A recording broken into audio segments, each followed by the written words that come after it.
Hey everybody, another episode of TJ's Garage. Today's one of them days where everything needs to be fixed, tweaked, mounted, whatever.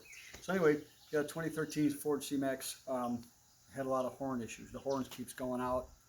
We looked on the internet and it said to check I guess there's a spring-loaded piece inside the steering wheel, which is kind of tricky because you don't want to mess with the airbag and that's a lot of work. Or you can check your fuse, which is right here in the fuse box. Okay, well, we did all that, but we didn't take apart the steering wheel because obviously you want to do the easy stuff first. So we took apart the horns, thinking, maybe it could be the horns. So we took apart the horns, which is located over here on the passenger side, up underneath the front of the car. And to get to it, if you look over here, you got to remove this splash plate and the front skirt underneath. And it's just a matter of about 8 to 10 torque screws, okay?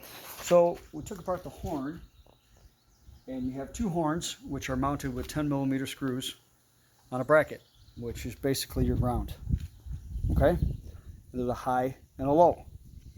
So the first one we took off was the high, which sat in the lowest portion on the fender. And if you look inside of there, all that rust. It's not rusty now. We took our Dremel tool, the grinder bit, ground down all the rust and inside the connections, and that's what the problem was. So before you go tearing apart a steering wheel, first thing, obviously, check your fuse, your 15 amp fuse, located right up here underneath the hood, right here.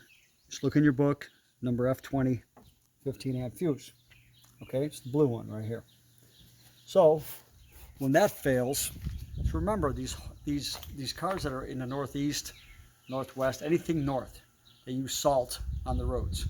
Salt corrodes the hell out of cars.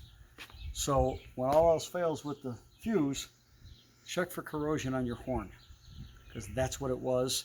And I've been chasing this for a year, and finally I just broke down and tore it apart. And something as simple as removing rust and put maybe some WD-40 or some dielectric grease on there cured the problem. Don't tear apart the steering wheel.